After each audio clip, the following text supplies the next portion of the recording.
이제 오늘부터 1절에 구체적으로 말씀 좀 들어갑니다.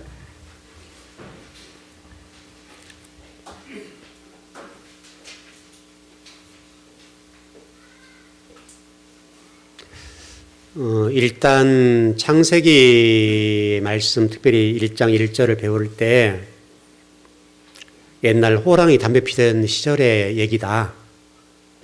이걸 일단 버려야 됩니다. 이 이제 시간 개념, 성경을 역사적인 관점에 보면 옛날 호랑이 담배 피던 시절 얘기죠. 그러니까 6,000년 전에 또는 뭐 우리 세상의 역사로 보면 뭐 과학적으로는 몇 억 년 전, 몇십억 년 전 얘기다. 그러면 이게 아무런 의미가 없는 거 우리하고는. 옛날 옛적 이런 얘기가 되는 거죠. 그러니까 창세기를 해석하는 데서 가장 기본적인 원리는 뭐냐면 오늘 지금. 이게 중요해요. 오늘 지금. 그러니까 이게 성경을 전체적으로 보는 눈이기도 하고 제가 오전 예배 때 말씀드렸습니다마는 토라라고 하는 것은 성경, 예를 들어서 또 사복음이 성경, 성경 전서라고 하는 걸 설명을 드렸잖아요. 성경 전서라고 성경이 기록한 것은 주목해 볼 필요가 있는 거예요. 사복음, 마태, 마가, 누가, 요한복음, 또 토라는 창세기, 출애굽기, 레위기, 민수기, 신명기 이 5권. 이 창세기 5권이 원리가 되는 거고 복음이고 진리고 그 다음에 신약에 넘어와서는 마태, 마가, 누가, 요한복음이 성경이고 복음이죠. 이게 복음이에요. 진리고. 이거를 설명해 준 것이 사도행전부터 계시록까지고 그 다음에 구약은 여호수아부터서 말라기까지가 전서고 이렇게 보면 좀 정리가 되시죠, 여러분? 그러니까 여러분 토라 내용을 서신서, 전서에 보면 계속 설명하고 그 말씀에 순종했던 사람과 불순종했던 사람들의 역사를 기록해 놓은 거잖아요. 그 가운데 하나님이 구원사를 선포해 주시고 선지자를 보내서 이놈들아 너희들 그렇게 살면 안 돼. 말씀대로 돌아와라. 마지막 경고다 하고 선지자를 쫙 보내죠. 선지자를 보내가지고 기회를 주죠. 기회를 줘서 그 말씀 듣고 순종하면 살려주고 그 말씀을 듣고 불순종하면 죽이는 거죠. 이제 마지막이니까. 그래서 선지자는 마지막 하나님의 메시지를 대언하고 마지막 결론을 정리하는 시간이에요. 그래서 이 창세기부터 시작해서 신명기까지의 토라가 구약의 핵심이에요. 이게 굉장히 중요한 거예요. 이 내용을 정확하게 모르면 나머지 여호수아부터서 시작해서 말라기의 내용을 몰라요. 역사고 여호수아부터 역사지요. 그 말씀대로 산 사람과 나라의 역사 그리고 그 말씀대로 살지 않는 사람의 역사가 어떻게 되었는지 설명해 준 것이 이 여호수아부터서 역사에 관련된 내용이에요. 그리고 그렇게 되었을 때 하나님이 기회를 주죠. 왜냐하면 사람들의 삶이 말씀대로 안 살더라 이거예요. 자기 소견에 오른 대로 살게 되고 예를 들어 간단하게 설명드리면 이스라엘 백성들이 가나안 땅 들어갈 때에 가나안 땅에 사는 7 족속을 완전히 진멸해 버려라. 그러니까 여러분 하나님이 잔인하다 이렇게 보는 것이 아니라 사람 얘기하는 게 아니에요. 이거는 가나안 땅에 있었던 7 족속, 7 족속들은 어른, 어린아이, 짐승 할 것 없이 모두가 다 정리해야 된다. 완전히 진멸이에요. 짐승부터 시작해서 가나안 땅에 살았던 모든 것들은 다 쓸어버려야 돼요. 그 얘기인데 이제 이게 신앙을 설명하는 거예요. 말씀을 어떻게 살 것인가 말씀에 관해서 설명하는 건데 근데 여러분 이스라엘 백성들이 어땠냐 이거죠. 그게 여러분 역사잖아요. 그게 여러분 여호수아부터 쭉 시작된 역사 문제를 다룬 거잖아요. 그렇게 했을 때 이스라엘 백성들이 어떻게 하더라? 하나님 말씀대로 안 나누더라 이거예요. 그러니까 가나안 땅에 있는 족속들을 살려줘요. 그러니까 여러분 살려주니까 제가 금요일에 설명을 드렸잖아요. 살려주니까 어떻게 해요? 이 사람들이 성장해가지고 번성해지고 그래서 이 사람들의 숫자가 굉장히 늘어나니까 그 사람들이 이스라엘 백성들을 죽이는 거예요. 옆구리를 찔러버려요. 그게 사사기 시대 얘기예요. 그래서 가나안 땅에 7 족속들이 다 진멸되고 일부가 남았잖아요. 일부가 남았는데 그 일부가 성장하고 번성하고 계속 하나님 막 은혜를 주시는 거예요. 번성의 복을 주시는 거예요. 그래서 숫자가 많아져요. 그리고 사사시대는 400년 동안에 이 기본 족속과 더불어 그 가나안 땅에 남아있는 족속들이 이스라엘 백성들의 옆구리를 찔러서 죽여요. 이게 그럼 역사라니까요, 역사.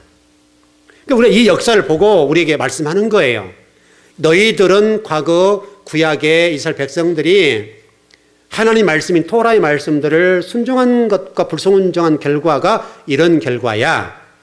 그래서 가나안 땅에 들어왔을 때 이랬고 또 광야에서 이랬고 가나안 땅 들어와서 이랬는데 너희들은 어떻게 할래? 그 물어보는 거예요. 우리는 그럼 어떻게 해요? 우리는 그 역사를 보고 그렇게 하면 안 되겠지. 이렇게 해야 된다고 그래 지금. 근데 우리는 또 어떻게 해요?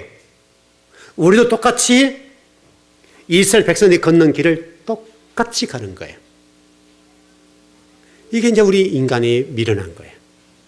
우리가 굉장히 똑똑한 것처럼 보이는데 실질적으로는 굉장히 미련한 거예요. 왜냐하면 그건 간접 경험이잖아요. 간접적인 역사를 통해서 너희들은 이렇게 살아야 돼. 그게 샘플로 우리가 보여주는 거니까. 근데 우리가 그 말씀대로 안 산단 말이에요. 그러니까 우리가 그 역사를 제가 지금 시점을 보라. 가나안 땅에 들어갔던 그 이야기가 이스라엘 백성들이 가나안 땅 들어가서 그랬다. 이거는 과거 얘기란 말이죠. 그럼 우리하고는 아무 상관없는 거예요. 그러면 성경이 필요가 없는 거죠. 성경을 기록할 이유가 없다고요. 그러니까 그 내용을 가지고 현재 여러분 삶 속에 그 말씀을 적용해서 우리도 똑같다고요. 우리도 하나님 말씀에 대해서 100% 순종해야 돼요. 100%. 그는 0.001%도 다른 게 첨가되면 안 돼요. 근데 지금 아주 미미하지만 가나안 땅에 들어가서 이스라엘 백성들이 그 아주 조그마한 그것을 불순종했다 그 말이잖아요. 그 웬만한 여러분 다 죽였잖아요. 여러분 다 죽였잖아요. 가나안 땅에 있었던 사람들 짐승들 다 죽였다고요. 근데 극소수를 남기라 극소수를. 근데 그 극소수 때문에 이스라엘 백성들이 사사시대 400년 동안 옆구리를 찌르는 가시처럼 고통을 당하고 그들에 의해서 짓밟혀요. 하나님이 그 말씀을 불순종했을 때의 결과를 이렇게 보여줘요. 그럼 지금 우리에게 동일해요. 지금도 하나님은 그 역사를 가지고 우리에게 들어서 말씀하세요. 그게 하나님 소리의 메시지예요. 그러니까 그 메시지를 못 듣고 이스라엘 백성들 나쁜 놈들이야. 가나안 땅들에게 불순종했네. 그런 놈들 어떻게 하나님 백성이고 선민이야. 그건 나무 얘기잖아요. 그건 나무 얘기가 아니라 바로 우리 얘기라 우리 얘기. 성경의 모든 내용들 오전에 말씀드렸던 것처럼 모든 짐승들까지도 또 역사 이런 모든 것까지도 그 역사와 짐승들이 등장하는 그 모든 것들 또 역사의 이런 모든 내용들이 오늘 우리에게 말씀하신 말씀이라고요. 그건 그 얘기가 아니에요. 그게 지난 얘기인데 지난 과거가 무슨 상관이 있어요? 우리가 그렇게 얘기하잖아요. 나 옛날 하나님 잘 믿었어? 그럼 과거 얘기예요. 그럼 지금 어떻다는 거예요? 지금은 못 믿는다는 얘기거든요. 그럼 하나님과 관계 속에서 이게 어우러진 거잖아요. 그럼 하나님과 아무것도 아닌 거예요. 바로 우리가 창세기를 이해할 때 여러분 첫 번째 중요한 게 뭐냐면 오늘로 읽으셔야 돼요. 오늘로. 현재. 그래서 제가 좀 어려운 단어를 썼습니다만은 이 카이로스라는 단어를 썼죠. 크로노스라는 단어를 썼죠. 이게 시간을 나눌 때는 두 가지로 나눠요. 크로노스적인 시간과 카이로스 시간을 나눈다. 근데 지금 창세기의 말씀은 카이로스 시간으로 봐라. 그 얘기죠. 오늘로. 왜냐하면 하나님은 영이시기 때문에 과거, 현재, 미래가 없어요. 하나님은 항상 현재세요. 우리에게 이 과거, 현재, 미래를 만들어서 우리 인간이 만들었다고요.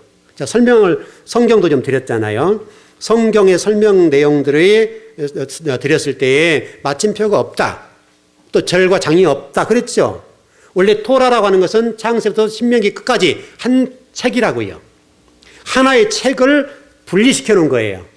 그걸 토라라고 그래요. 전체적으로는 토라. 토라라고 하는 것은 창세기부터 시작해서 신명기까지 내용을 하나님의 말씀.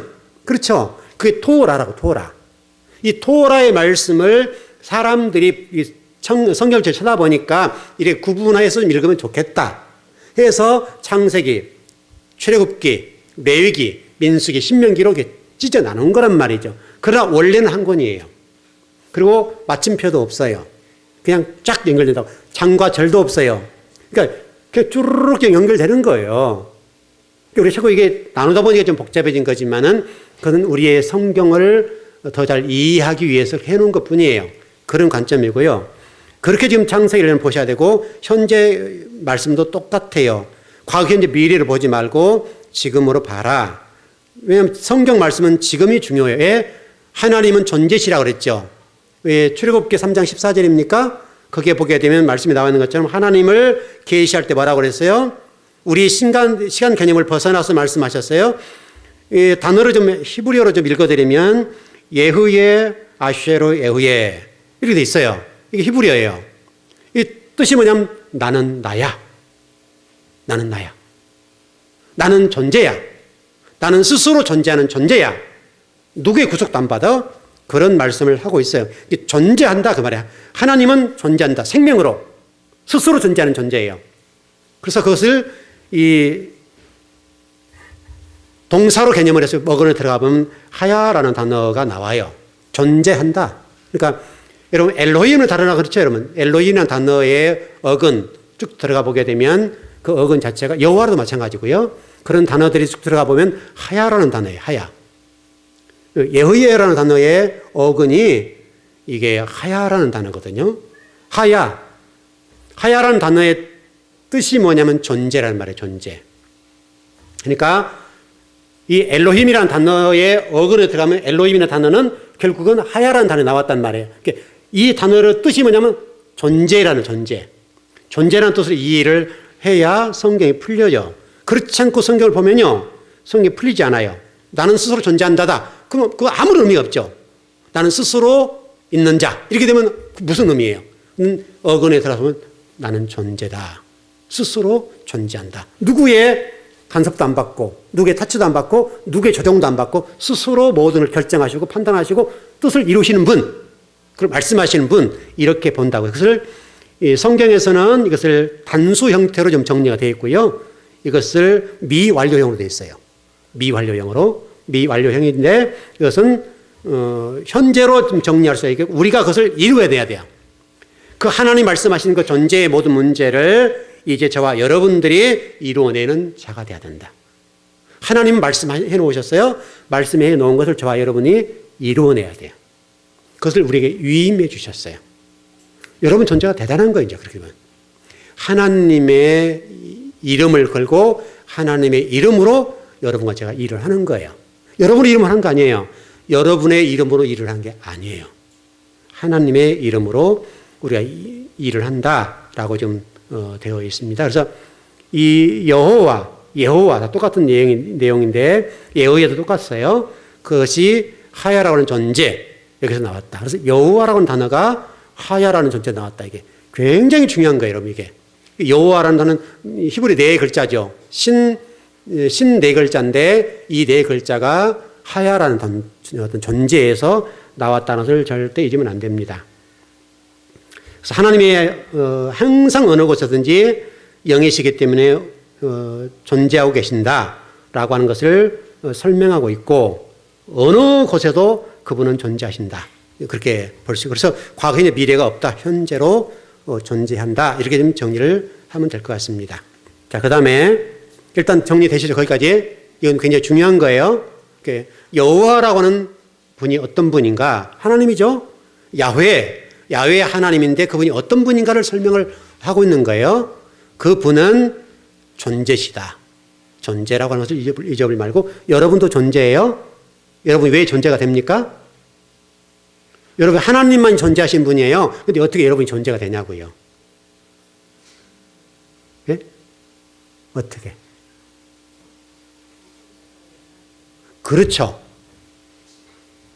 그리스도와 저와 여러분이 하나가 됐습니다. 생명이 들어왔어요. 존재이신 생명이 여러분이 들어와 계시죠. 그래서 여러분 존재가 되는 거예요. 여러분들은 보통 사람들이 아니에요. 대단한 존재인 거예요. 바로 그 존재 때문에 여러분이 구원을 받아요. 그것 때문에 그러니까 우리 이 문제가 상당히 중요한 문제인데 우리가 이것 때문에 이제 구원론과 관련돼서도 굉장히 좀 어려운 문제가 발생합니다만은 이런 이제 구원론과 예정론에 관련되어서 이게 숙명론적 예정론, 뭐 숙명론적 구원사 이렇게 보는 건데요. 그건 너무나 좀 과격하고 너무나 성서적이지 않아요. 그렇게 보면 안 돼요. 그러니까 그 난주의 기회가 되면 더 말씀을 드리기로 하고요. 자, 그 다음에, 좀 첫 번째 단어로 좀 들어가 볼게요. 베레시트라는 단어 이미 좀 많이 좀 설명을 드렸는데, 히브리 성경을 보면 우리 성경과 좀 다르게 베레시트라는 단어를 쓸 때에 이 베라는 단어 있죠. 이 단어가 이 글자가 그 다음을 네라고 하는 이게 베레시트 할 때 네자가 들어가는데 그 단어와 앞에 첫자, 이 첫자예요. 이 첫자가 대문자예요. 크게 돼 있어요. 아마 여러분 히브리 성경은 나중에 보실 기회가 있을지 모르겠는데 이 첫 번째 단어는 두 번째, 세 번째 단어보다 딱 구분되게 돼 있어요. 그래서 탁 그냥 이렇게 크게 돼 있어요. 일반 글자보다 2배 이상 크게 돼 있어요. 그래서 이 베자라고 하는 단어를 크게 쓰고 있다는 것을 주목해 보여야 돼요. 왜냐하면 그게 중요하다는 말이에요. 중요하다고. 여러분 하나님이 성경을 기록하실 때 가장 첫 번째 단어를 썼을 때 얼마나 심사숙고했겠어요. 또 생각하고 히브리어 이 성경의 22자를 가지고 기록하실 때에 어떤 글자를 첫 번째 쓸 것인가 이거 가지고 굉장히 심사숙고했다는 거예요. 예를 들어서 제가 설교를 여러분 준비할 때도 준비를 다 하고 설교를 딱 출발할 때 그거 제일 어려워요. 왜냐하면 성경 전체적인 것을 담아야 되고 또 시대적인 상황도 담아야 되고 그러죠. 왜냐하면 설교라고 하는 것이 현대의 어떤 생활과 시대의 상황을 완전히 떠나서 설교할 수 없잖아요. 이 시대에 하나님이 어떤 메시지를 전하실 것인가 그 생각해야 된단 말이에요.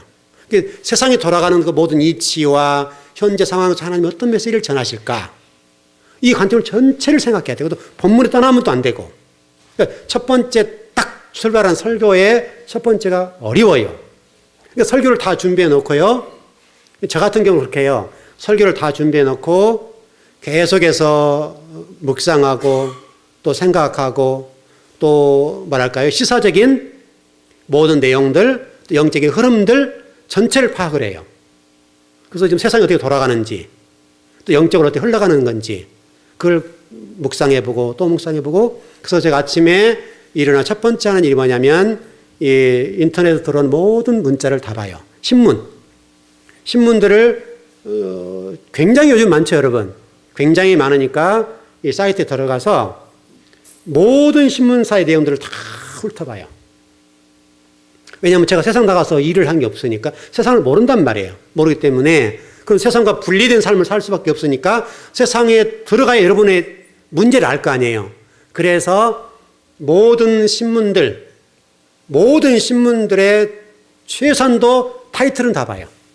그리고 그 가운데 좀 읽어봐야 될 거, 시대적인 상황과 맞는 거, 흘러가는 상황들, 또 세계의 경기 동향, 또 어떻게 지금 흘러가고 있는지, 어떻게 지금 시대가 바뀌어가고 있는지를 전부 다 봐야 된다고요.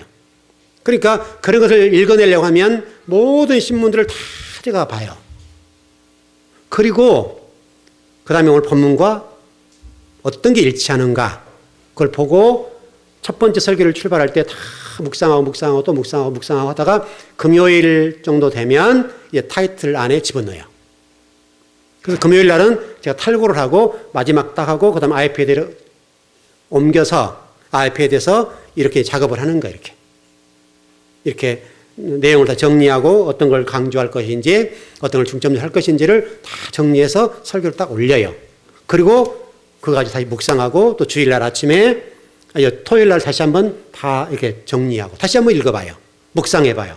그리고 토요일날 밤에 다시 한번 봐요.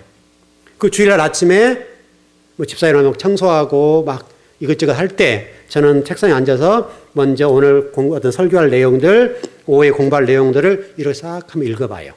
그리고 예를 들어서 오늘 여러분 이제 그 9장 1절 설교를 했죠. 그래서 여기다 별표를 해요. 이렇게. 별표한 내용들을 꼭 설교를 해야 된다는 거예요. 그 나머지는 시간에 따라서 달라요. 그때 하나님 주신 메시지 달라요. 그러니까 이 별들에 관해서는 꼭 해요. 그리고 그 안에서 하나님 그때 제가 깨닫고 그동안 공부했던 내용들이나 하나님 그때 메시지 주신 것들을 설교에 동원해서 설교라고 쭉쭉 넘어가는 거예요. 그래서 오늘 지금 제가 공부한 내용이 A4 용지로 9장이었어요. 9장을 했는데 다 설교한 건 아니고요. 그 일부를 한 건데 그 일부 가운데 핵심적으로 별표한 내용들은 설교를 다 끌고 가는 거예요. 이미 제가 굉장히 많은 읽었잖아요. 읽고 공부하고 정리를 했기 때문에 내용 전체를 쫙 파악하고 있겠죠. 그러니까 성도들의 영적인 흐름, 영적인 상태 받아들이는 이걸 전체적으로 보고 그때그때 말씀을 선포해 주는 거예요. 그리고 시간을 보는 거죠. 똑같아요. 그런 측면에서 첫 번째 딱 출발한 내용이 중요하다. 마찬가지로 창세기에서도 하나님도 성경을 기록할 때 고대 근동지방의 문서 작성법 이걸 동원했어요. 왜냐하면 당시 사람들에게 엉뚱한 얘기 못 알아듣잖아요. 하나님도 당시에 고대 근동지방의 문서 작성법을 근거로 성경을 기록하게 만들어요. 그래야 맞겠죠, 여러분. 문서 작성법을 동원해서 성경을 기록하는데 그 기록하는 방법이 베레시트라고 해요. 그 베레시트의 베자 앞에 첫 번째 글자 우리 좀 여기 기록되어 있잖아요. 그런 글자 가운데 다른 글자에 비해서 베가 크게 이게 중요하다 그 말이에요. 굉장히 중요하다 이게. 중요하다 이게 베레시트잖아요 이게. 그러니까 여러분 이렇게 표현한다고 그랬죠. 이 단어가 이게 제가 이미 오래전에 창세기 공부할 때 설명드렸던 것처럼 보세요 이게. 숨통이 하나밖에 없다고요. 나갈 방향이 하나밖에 없다고요. 우리 그리스도인의 삶을 여러분 좌도 우도 뒤도 안 보고 앞으로 나가는 거다. 그래서 이게 의의 흉배, 전신갑주 할 때도 동일하거든요. 덩어리에는 방어막이 없어요. 앞에. 번역의 문제는 이게 잘못되었습니다만은 이 그리스도인들은 뒤로 적을 향해 뒤로 돌아서는 게 아니에요. 무조건 앞으로 가는 이게 똑같아요. 성경 전체가 이거 똑같이 흘러가요. 좌우 보지 마, 뒤 보지 말고 앞으로만 가. 앞으로 보고 가되 어디를 봐라고요? 위를 봐라. 하나님만 봐라. 그분에게서 생명이 나오고 그분에게서 모든 것이 나온다. 그분 보면 된다. 그 말이에요 지금. 여러분 이게요 신앙생활에 진짜 중요해요 이게. 여러분 아마 이 귀에 딱지가 앉았죠. 이거는 성경의 전체 내용 가운데 핵심 중에 핵심이에요. 이 베레시트의 이 베자, 베이트라는 단어예요. 이 베이트라는 단어가 좌도 우도 뒤도 안 보고 앞으로 가는 거다. 하나님 말씀하신 말씀 듣고 그냥 가는 거예요. 인간적 생각 조금도 가미되면 안 돼요. 그래서 가나안 땅 얘기를 했던 것처럼 가미돼버리니까 이게 옆을 보는 거잖아요. 옆을 보니까 망하는 거예요. 옆을 보니 망해서 그들이 그 가나안 족속 살려두었던 것 때문에 자자손손 400년 동안 다 시달렸다고요. 그들에 의해서. 더 나아가서는 그들이 바벨론 포로까지 갇혔다. 쭉 연결되는 거예요. 그러니까 이스라엘 백성들이 구약시대에 존재하는 그 시간까지 이 가나안 땅에 존재했던 그들을 살려두었던 그것 때문에 이스라엘 백성들이 자자손손 옆구리 찔려요. 포로가 되고 디아스포라가 되고 이 문제예요. 이 문제 여러분. 그래서 이 베이트라는 단어가 굉장히 중요하다. 이거는 여러분 매일매일 여러분들이 묵상하고 또 묵상해도 이거는 절대 빼먹으면 안 돼요. 전체 성경 핵심의 베이트 이거는 대단히 중요한 문제니까 이것을 여러분 꼭 기억하셔야 되고 이거는 창세기 1장 1절 첫 단어 첫 글자 이렇게 나왔다는 사실을 잊어버리면 안 돼요. 이거는 정말 여러분 숨을 쉬고 있는 동안에는 잊으면 안 돼요. 여러분 하나님 부름받는 우리 호흡이 떠난 그때까지 이것을 놓쳐버리면 안 됩니다. 또요 좀 접근해 볼게요. 이 베레시트라는 단어에 있어서 이것을 창조 태초로 좀 이해하는 경우가 있어서 좀 안타깝긴 한데 성경에 있어서 이 베레시트라는 단어는 뭐뭐 안에라는 단어이거든. 베자라는 단어, 베이트라는 단어가 뭐뭐 안에라는 것인데 우리는 이걸 해석할 때 태초에 이렇게 해봤다고요. 이게 번역의 문제예요. 왜냐하면 하나님 말씀이 해석이 될 때는 하나님의 생각이 무엇인지를 생각해보고 번역을 해서 옳은데 문자로 풀어버리니까 태초에 라고 풀어버렸다고요. 그래서 한 처음에라는 또 다른 성경 한 처음에 한 시작에 이런 식으로 풀어놓기도 했어요. 그래서 이제 이렇게 풀 수밖에 없었던 것은 당시의 신학적인 수준과 또 우리 시적 수준이 올라오지 않았을 때니까 그래 풀었는데 지금 시점에 와서는 성경을 번역하는 일에 있어서 그렇게 번역하면 안 돼요. 그런데 여전히 우리는 기존에 번역됐던 것을 그대로 참고로 가버리니까 변화가 안 일어나는 거예요. 그러니까 제가 늘 여러분 말씀드리지만 종교 개혁에서 가장 중요한 것은 뭐냐면 정말 학자들이 성경을 번역한 것을 원문의 근거에 다시 한번 번역해 주는 거. 이게 굉장히 중요한 거라고 봐요. 이 일이 시작돼야 돼요. 그래서 어쨌든 베이트라고 하는 것은 배라고 하는 전치사인데 뭐뭐 안에 영어로는 in이라는 단어예요. in이라는 단어예요. 그래서 뭐뭐 안에라고 볼 수 있겠는데 그럼 어디 안이겠어요? 베레시트라는 단어 안에 이게 됐으니까 뭐뭐 안에라고 됐으니까 이것은 풀어보면 성전 안에. 이게 되셨죠? 그러니까 성전을 설명한 베레시트라는 단어가 성전 또는 그리스도 안에 하나님 안에 이렇게 표현할 수가 있어요. 왜냐하면 뭐뭐 안에니까 결국 저와 여러분의 성전의 문제를 다루는 문제고 그 나머지 단어들을 볼 때는 레시트라는 단어거든요. 레시트라는 단어의 어근이 뭐라면 러시라는 러시. 레시트의 단어에 러시라는 단어인데 이 러시라는 단어가 굉장히 중요해요. 그것만 이해하면 끝나는 거예요. 근데 우리 이걸 좀 잘 모르니까 그것을 잘못 해석해서 조금 복잡하게 됐습니다. 근데 이 그리스도 안에 성전 안에 이렇게 풀어버리면 간단합니다. 성경 전체가 성막으로 이해하면 된다고요. 성전으로. 그리고 그 성전이 건물 성전도 되지만 예수 그리스도는 성전. 여러분 그렇죠? 그 다음 누구 성전이에요? 나라는 성전. 나 얘기하는 게 베리시트. 태초에 하나님이 누구 얘기를 하고 있는 거예요? 나 얘기를 하고 있다. 우리 얘기를 하고 있어요. 한 분 한 분이 얘기를 하는 거예요. 예수님이라고 설명할 수도 있고 진짜 더 들으면 나의 얘기를 하고 있어요. 그래야 여러분 하나님과 나와 관계가 있잖아요. 그래서 베레시트라고 하는 단어는 누구의 얘기가 아니라 나의 얘기다. 왜냐하면 하나님 문자 속에 하나님의 진리를 감춰놓으셨으니까. 감춰놓으셨어요. 그래서 여러분 그 신약 성경에 밭에 감추인 보화. 그렇죠 여러분. 밭에 감춰놨다 그랬잖아요. 그리고 이런 법궤 안에 십계명을 감춰놨어요. 보이게 해놨어요. 감춰놨다고요. 그것은 우리가 묵상하고 열어봐야 돼요.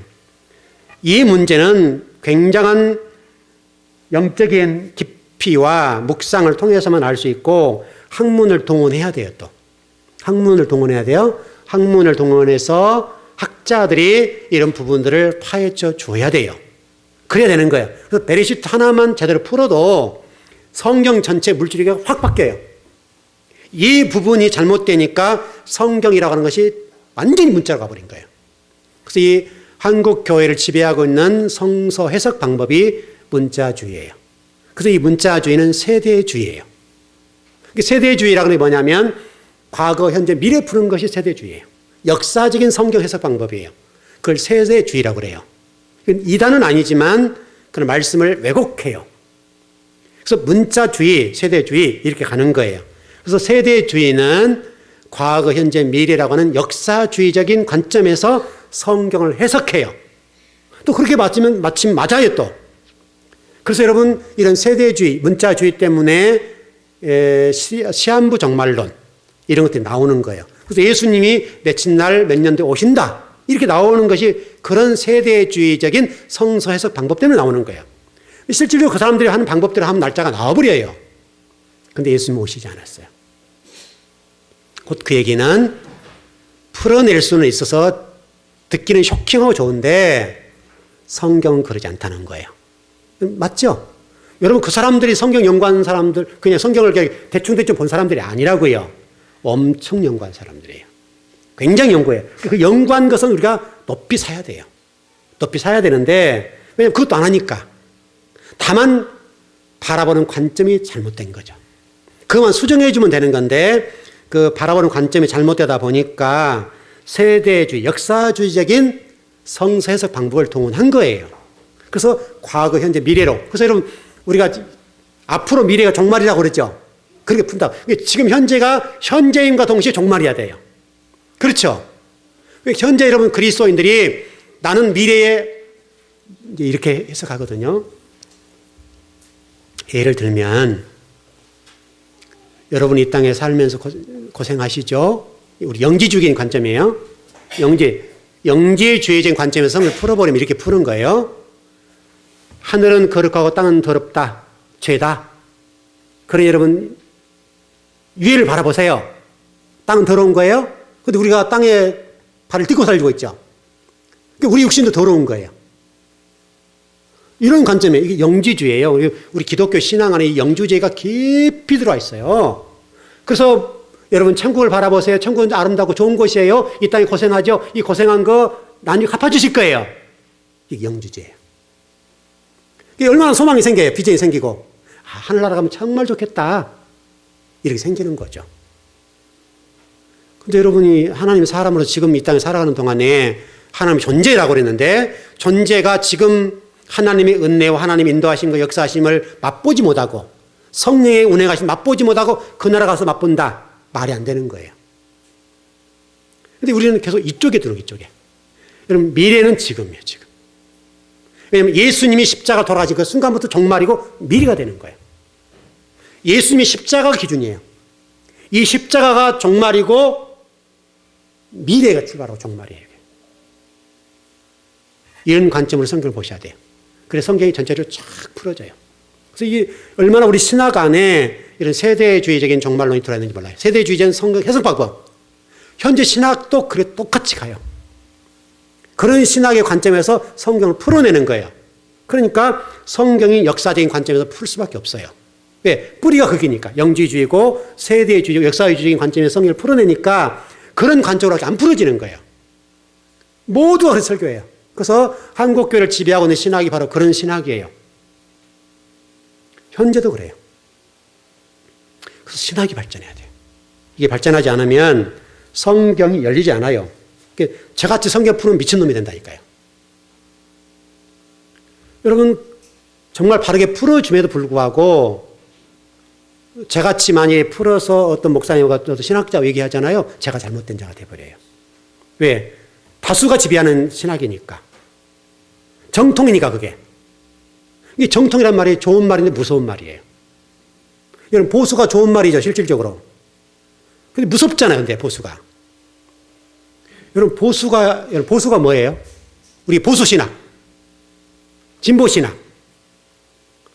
보수신학이라는 게 뭐예요, 여러분? 보수가 뭐죠? 고수하는 거죠. 그러니까 예를 들어서 우리가 이렇게 표현을 많이 해요, 목사님들 가운데. 거룩해요. 여러분, 이게 거룩해요? 성경책만 이렇게 품고 다니면서 중얼중얼하고 기도하면서 또 큰 사거리에서 하나님 아버지 하고 뭐 예수 천당 불신지옥 하고 여기도 누군가 보니까 요 근처 어느 교회 보니까 빨간 모자 쓰고 빨간 옷 딱 입고 십자가 딱 해가지고 예수 천당 불신지옥 해가지고 막 다니더라고요. 꽤 연세가 좀 드셨던데. 아이고 그냥 무서워요 그런 분들은. 얼마나 예수님이 인격적이고 예수님의 능력과 실력이라고 말할 수 없는데 얼마나 우리가 무식하게 예수님을 대하는지 몰라요. 여러분 지하철 한번 타보세요. 낯뜨거울 때 많아요. 낯뜨거울 때가. 가끔 제가 갔다 오다 보면 어떤 교회들 나와서 전도를 하는데요. 교회 다니세요? 우리 전도 주려고 그래. 예, 다녀요. 오는데 제가 묻고 싶어요. 예수 믿으세요? 그러더니 뭐 예수를 어떤 예수를 믿으세요? 라고 말씀하신가요? 물어보고 싶어요. 여러분 예수님은 뭐를 믿어야 돼요? 아무것도 모르고 전하는 거예요. 예수님 믿으라고 하는데 정말 제가 아무것도 모르는 것처럼 해서 그럼 예수님 뭐를 믿어야 되죠? 이렇게 접근하면 설명할 수 있을까요? 물론 얘기하겠죠. 예수님이 당신을 위해서 2000년 예수님이 십자가 돌아가셨어요. 그분 믿으셔야 돼요. 그럼 그게 어떤 분이죠? 보여주세요. 그리고 이제 당황하기 시작한 거죠. 이게 전도가요. 모르고 전도하는 거잖아요. 모르고. 2000년 전에 예수님 돌아가신 그 예수 그리스도를 믿어야 된다. 그럼 그 예수님 보여주세요. 그분이 어떤 분이세요? 이렇게 좀 꼬치꼬치 들어가면요. 제가 막 이제 질문을 난해하게 막 해버리면 설명해 주겠어요? 설명 못 해요.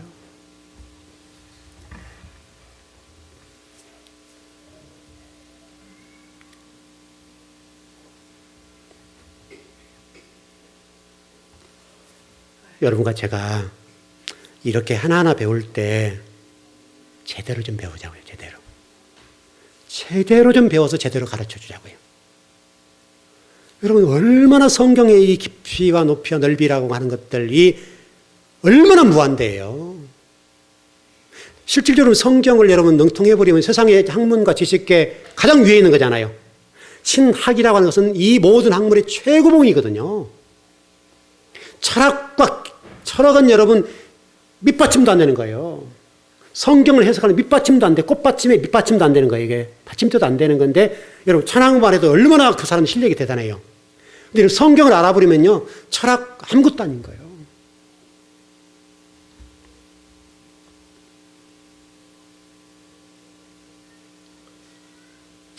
좀 정리해 보십시다.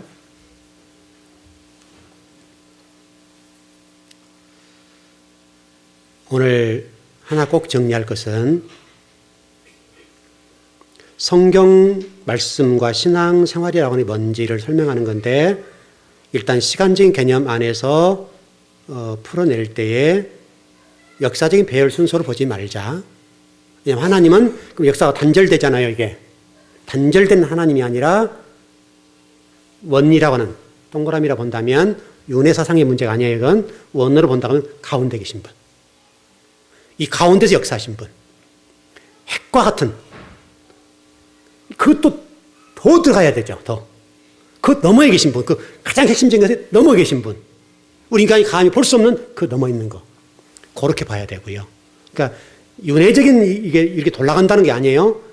원 안에서 하나 간에 핵과 같은 것을 봐야 되고 그 시간적인 개념이고요.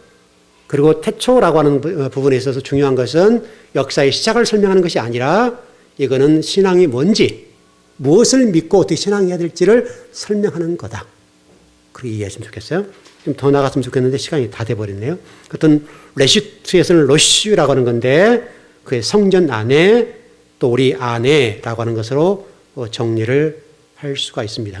이 러쉬라는 단어는 우주를 품는 거예요. 우주 안에.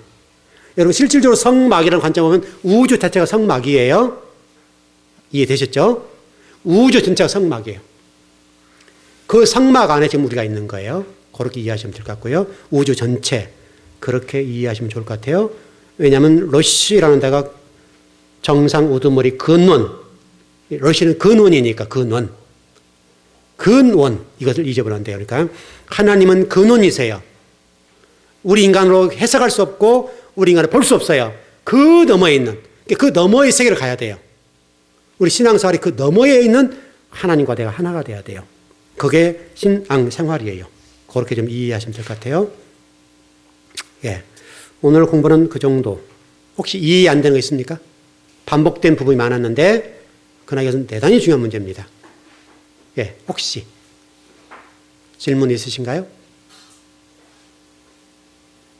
다 이해되셨죠? 그러나 굉장히 중요합니다. 그래서 꼭 이해하셔야 됩니다. 여호와의 어근이 여러분 뭐라 그랬죠? 여호와의 어근이 뭐라고요? 단어는 잊어버려도 존재 아셨죠? 하야라고 하는 존재, 하이 하야 이게 존재예요. 존재. 여호와는 존재시다. 나는 나다. 그걸 잊어버리면 안 됩니다. 그렇게 좀 이해하시면 될 것 같습니다. 그리고 베레시트 안에 있어서 굉장히 중요한 것은 성전 안에 이렇게 이해하시면 됩니다. 그리스도 안에 성전의 말씀 안에 다 풀어내면 될 것 같습니다. 그렇게 좀 정리를 하시면 됩니다. 기도하겠습니다.